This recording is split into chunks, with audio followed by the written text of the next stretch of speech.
SIR special intensive revision.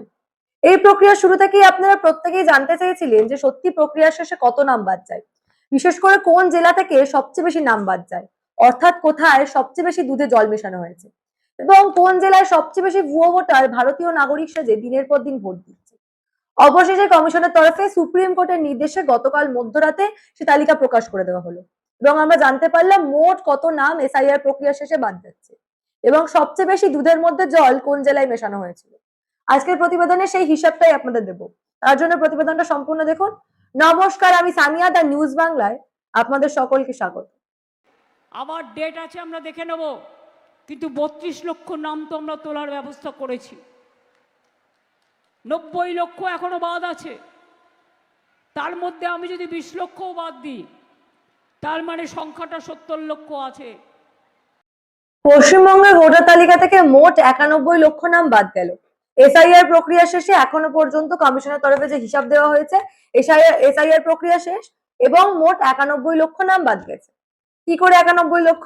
আপনারা প্রত্যেকেই জানেন 60 লক্ষ বিবেচনাধীন তালিকায় ছিল, সেই 60 লক্ষের মধ্যে প্রায় 27 লক্ষের বেশি নাম বাদ গেছে এবং আগে 63 লক্ষ, অর্থাৎ চূড়ান্ত ভোটার তালিকা যবে 28 তারিখ বেরিয়েছিল তারপরে আগে 63 লক্ষ তো আগেই বাদ চলে গেছিল।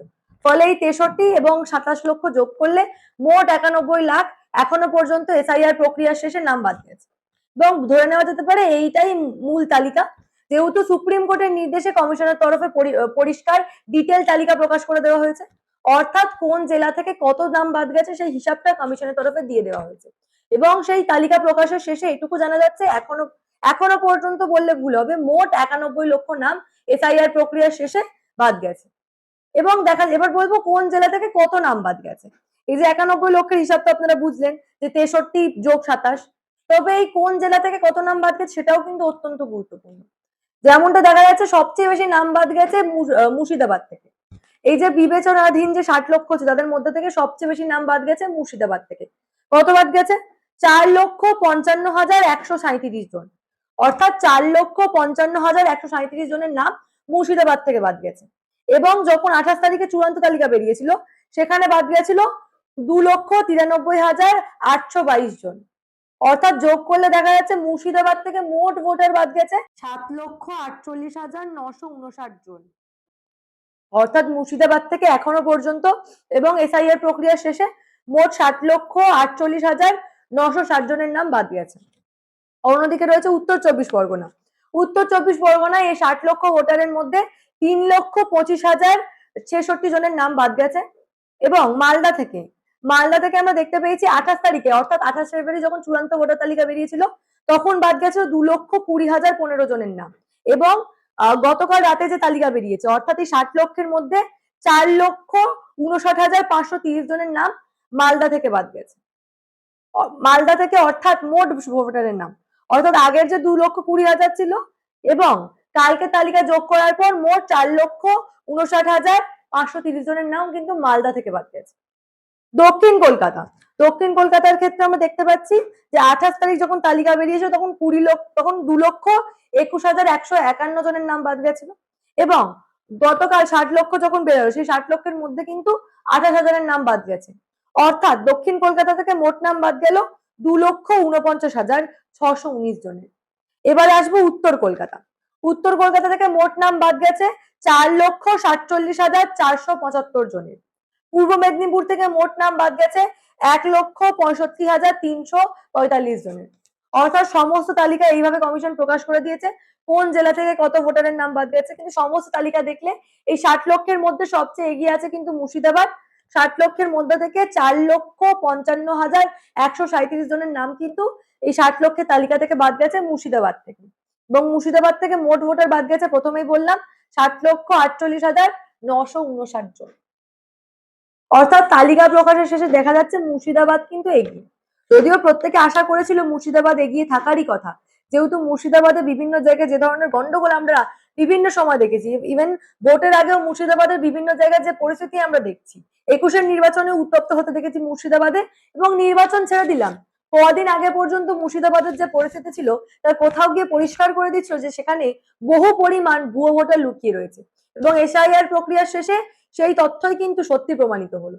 আর এই যুদ্ধে আমি যদি যোদ্ধা হই, আমি রাস্তা থেকে সুপ্রিম কোর্ট পর্যন্ত লড়াই করেছি, আগামী দিনে করব। যাদের নাম বাদ গেছে তাদের নামও আগামী দিন আমরা তুলব। আমরা চেষ্টা করব ভোটের আগে তোলবার। এরা বদমাইশি করছে ভোটের পরে তোলবার, কিন্তু নাম তোমায় তুলতেই হবে। সাংবিধানিক অধিকার তুমি কাটতে পারো না। নাম কেটে ভোট লুট করবে, বলছে ঝুট আর করছে লুট।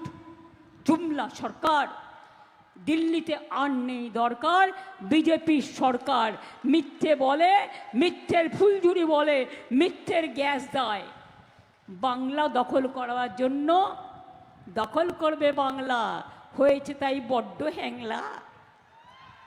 ছোট্ট বাচ্চা যদি অন্যায় করে আপনারা তাকে বুকে ধমক দেন, আর বড়রা যদি অন্যায় করে তখন তাকে গালে গণতন্ত্রের থাপ্পড় দিতে হয়। মনে রাখবেন, এই কথাটা মনে থাকবে তো। বদলা নিতে হবে, লাইনে দাঁড়িয়ে অপমান করার বদলা। আর যারা অ্যাডজুডিকেশনে অ্যাপ্লাই করেছেন 13টা ডকুমেন্ট ছাড়াও অন্যান্য ডকুমেন্টও চলবে, এটা সুপ্রিম কোর্টের অর্ডার আছে। আবার ডেট আছে, আমরা দেখে নেব। কিন্তু 32 লক্ষ নাম তো আমরা তোলার ব্যবস্থা করেছি।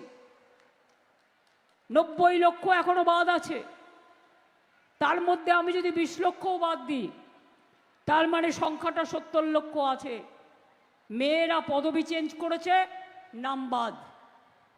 মেয়েরা শ্বশুর বাড়ি গেছে, ঠিকানা চেঞ্জ করেছে, নাম বাদ। আজকে আমি দুঃখিত, মর্মাহত, সারা বিশ্বের মানুষ ধিক্কার দিচ্ছে। আপনারা জানেন mother Teresa, charity of missionaries, তাদের 300 জনের নাম কেটে দিয়েছে। 300 জনের নাম কেটে দিয়েছে। ভারত সেবাশ্রম সংঘের নাম কেটেছে, সাধুদের। বেলুড়ের রামকৃষ্ণ মিশনের সাধুদের নাম কেটেছে, কাউকে বাদ দেয়নি। অর্থাৎ এসআইআর প্রক্রিয়া শেষে একটা বিষয় পরিষ্কার হয়ে গেল যে দুধের মধ্যে কতটা জল মেশানো ছিল। বিশেষ করে এই মুর্শিদাবাদের মতো জায়গাগুলো, যেখান থেকে মোট 7 লক্ষের বেশি ভোটার বাদ গেছে। এবং কেবল যে মুর্শিদাবাদ তা নয়, একেবারে দক্ষিণ 24 পরগনা, মালদা, বিভিন্ন জায়গায় আমরা একই ঘটনা দেখলাম। এমনকি কলকাতার বুকে উত্তর কলকাতা, দক্ষিণ কলকাতা মিলিয়েও কিন্তু বহু ভোটারের নাম ইতিমধ্যেই বাদ গেছে। এবং বিভিন্ন কেন্দ্র, মুখ্যমন্ত্রী মমতা বন্দ্যোপাধ্যায়ের কেন্দ্র ভবানীপুর, ফিরহাদ হাকিমের কেন্দ্র কলকাতা বন্দর, তা থেকে তো আগেও বহু নাম বাদ গিয়েছিল। এবং এই বিচার বিবেচনাধীন তালিকার পরেও কিন্তু বহু নাম বাদ গেছে। একটা বিষয় পরিষ্কার, যে আমরা প্রথমে যেমনটা আশঙ্কা করেছিলাম, যে একেবারে এসআইআর প্রক্রিয়া শুরুতে আশঙ্কা করেছিলাম যে পশ্চিমবঙ্গ থেকে মূলত 1 কোটির কাছাকাছি নাম বাদ যাবে। এই 91 লক্ষের অঙ্কটাও কিন্তু কম নয়। 91 লক্ষের অঙ্কটাও কিন্তু বিরাট অঙ্ক। এবং মনে করা হচ্ছে এত সংখ্যক নাম যখন পশ্চিমবঙ্গের ভোটার তালিকা থেকে বাদ গেছে, তাহলে সামনে যে 26-এর নির্বাচন, সেই নির্বাচনের ক্ষেত্রে কিন্তু পরিবর্তন আসলেও আসতে পারে। কারণ এত সংখ্যক ভুয়ো ভোটার এতদিন ভারতীয় নাগরিক সেজে ভোট দিচ্ছিল এবং পশ্চিমবঙ্গের সরকার গঠন করছিল। ফলে এই যে এত সংখ্যক ভোটারের নাম বাদ গেল, তা কিন্তু 26-এর নির্বাচনে এটা বড় প্রভাব ফেলতে চলেছে, এমনটাই কিন্তু বিভিন্ন মহলে মনে করা হচ্ছে। আচ্ছা, আপনারা বলুন তো, আপনারা এই বিষয় নিয়ে কি ভাবছেন? এই যে এত সংখ্যক নাম বাদ গেল, মালদা, মুর্শিদাবাদ, বিভিন্ন জায়গা থেকে এত ভুয়ো ভোটারের নাম এসআইআর প্রক্রিয়া শেষে বাদ চলে গেল, এরপরে কি পশ্চিমবঙ্গে ফ্রি অ্যান্ড ফেয়ার ইলেকশন হবে? এবং সত্যি সত্যি কি পশ্চিমবঙ্গে পরিবর্তন আসবে? পশ্চিমবঙ্গে যারা আসল নাগরিক, তারা কি শান্তিপূর্ণভাবে ভোট দিয়ে সরকার বদল করতে পারবে? আপনাদের মূল্যবান এবং গুরুত্বপূর্ণ মতামত অবশ্যই আমাকে জানাবেন দ্য নিউজ বাংলা কমেন্ট সেকশনে। এবং দেখতে থাকুন দ্য নিউজ বাংলা। জেনে রাখবেন, ভোটের আগে বাংলার রাজ্য রাজনীতির এই ধরনের কোনো খবরই কিন্তু আমরা চেপে রাখতে দেব না।